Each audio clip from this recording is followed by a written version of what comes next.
Hey everyone, I'm JD with the Slumber Yard, and in today's video, I'm bringing you yet another online mattress comparison.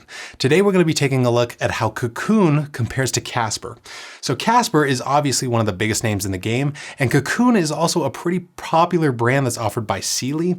But really, when it comes down to it, if you're looking at both of these options, why would you get one over the other? Well, that's pretty much the question that I'm going to try to answer in this video. I'm going to start off by talking about the policies that come with either of these options, things like shipping, returns, trial periods, and warranties. Then we're going to discuss what they share in common, of course where they differ, and at the end I'll even wrap things up with a final verdict on who we see these options being best for. Now, just in case you need any more information once this video is over about either Casper or Cocoon, check in the description to see our full written reviews that we've done for both. Those should contain a lot more detail that I might happen to miss in this video. And down there, we'll even try to link any sorts of coupon codes that we might happen to find for these options to help save you some money on them. But without further ado, here's our comparison between Casper and Cocoon. Boom, boom, boom, boom, boom. Let's talk about beds at the Slumber Yard. Let's talk about beds at the Slumber Yard. Okay, so what exactly are you getting when it comes to the policies that are offered for these options?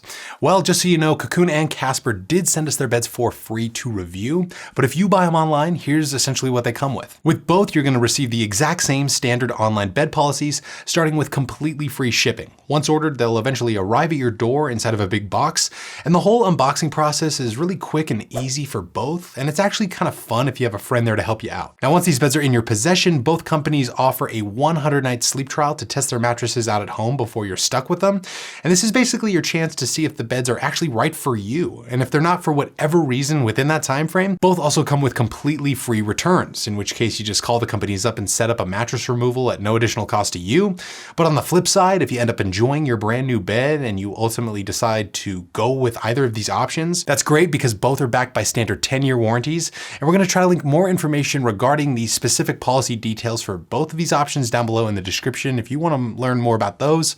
But while you're down there, if I end up helping you out with your online mattress search today, we'd really appreciate it if you gave this video a thumbs up and considered subscribing to the channel for more. Both of those things always help us out. So all in all, you're getting the standard run-of-the-mill average bed-in-a-box policies with both of these options. It's all really consumer-friendly stuff. But now that you're aware of all of it, let's actually talk about the beds themselves now and kind of talk about what they share in common. Now, both of these brands make a few different beds, but just for the sake of clarity, I'm mainly going to be focusing on the original models from both. So those being the original Casper mattress and the original all foam Cocoon Chill, although I may discuss their other beds briefly. So the main similarity between these two is that these are 3-layer all foam beds. And that means that they use a comfort foam on top, a transitional foam in the middle, and a thick layer of dense foam for support. This means that both options will be most suitable for medium to petite size folks.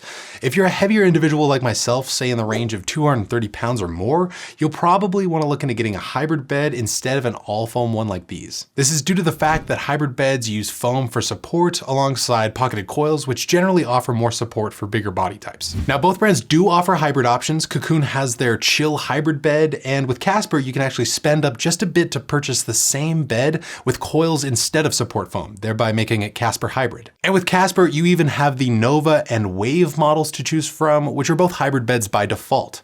Now, before we dive into all the differences between these two, let's take a brief intermission to discuss our monthly mattress giveaway club. If you didn't know already, we give away one brand new queen size bed to one lucky winner every single month. It's awesome, and it's one of our favorite things that we do over here. And we actually just added a second way to, enter to win. So if you want to check all that stuff out, it'll be linked in the description for you. I wish you the best of luck with our giveaway, but now let's get into the differences. The first major difference has to do with overall firmness and feel.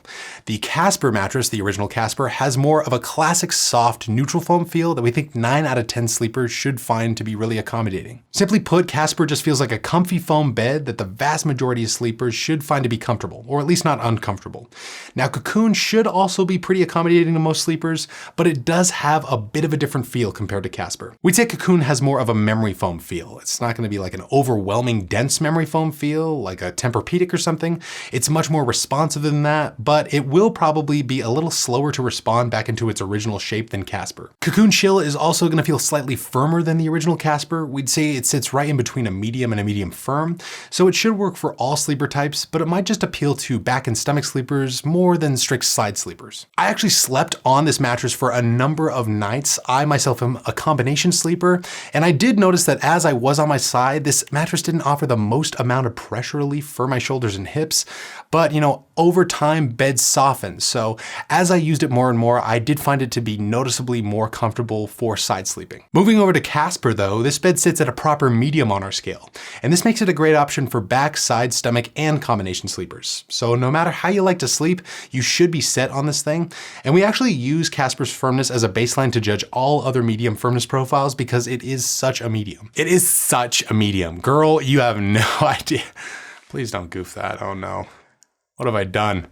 Do I have makeup on right now? Both of these options also have different things going for them as far as X factors go, and that mostly has to do with their respective constructions. So with Casper, the bed has a zone support system where the middle layer of the bed is essentially divided into 3 separate sections. The head and foot sections are slightly softer than the middle one, which is a bit firmer. This type of design is intended to help keep your back in a more neutral spinal alignment while you sleep. You probably won't even notice that it's even there when you're on it, but it could move the needle for those who maybe suffer from something like chronic back pain. Now, this isn't to say that Cocoon Chill won't be good for back pain as well. Its firmness actually lends itself to be pretty supportive for your back, as I have found. But the thing that sets this mattress apart has to do with its cooling cover. It's actually comprised of a phase change material that is noticeably cool to the touch, and it will probably go a long way towards regulating temperature and helping you sleep a little bit cooler throughout the night. And the last major difference between these two is ultimately going to come down to pricing. So both are kind of in the same ballpark here, but Cocoon is going to be the more affordable option after discount for you. So as of when I'm doing this video, a queen size Casper retails for just shy of $1,100, and the MSRP for a queen size Cocoon Chill is a little over $1,200, which is obviously higher, but Cocoon is one of those brands that heavily discounts their beds, and after you apply one, which we should have for you in the description box, you can expect to pay closer to the $800 range for one. And we should have some sort of coupon code in the description for Casper, but in general, you're probably going to be saving the most amount of money by going the Cocoon route. I think right now Cocoon is actually running some type of promotion where they're bundling in a free set of sheets and pillows with every mattress purchase. But that might change in the future along with these price points, so feel free to check in the description to see whatever is current. But that pretty much wraps it up for this comparison. Look, these are 2 quality options with a lot to offer, and I've rambled on and on about them, as you can clearly tell by now. But the question remains, which one should you really go with and why? Well, I'd say go with Cocoon if you want the firmer option with more of a responsive memory foam feel, you like the sound of that cooling cover, and you want the more affordable option between the two. And then go with Casper if you're just in the market for an all-around accommodating bed with a neutral firmness and feel, you like the sound of that zone support system, and you want a few more options to choose from. But hey, as usual, that's just my take on it. What's yours? If you had the choice between these two, if one was up for grabs, which one would you ultimately go with? Write us down below in those comments. We would love to hear from you. Again, tons more information related to both of these mattresses can be found down below in the description box within those full written reviews that I mentioned earlier. And we're also going to try to link a bunch of other helpful resources right down below in that description from our very own website, myslumberyard.com. But that's pretty much going to do it for this video. Hopefully I earned your thumbs up today, and consider subscribing to the channel if you want to stay up to date on all things related to online beds. But that's going to do it for this one. Again, I'm JD with the Slumber Yard, and like always, sleep right, sleep tight, and we'll see you next time.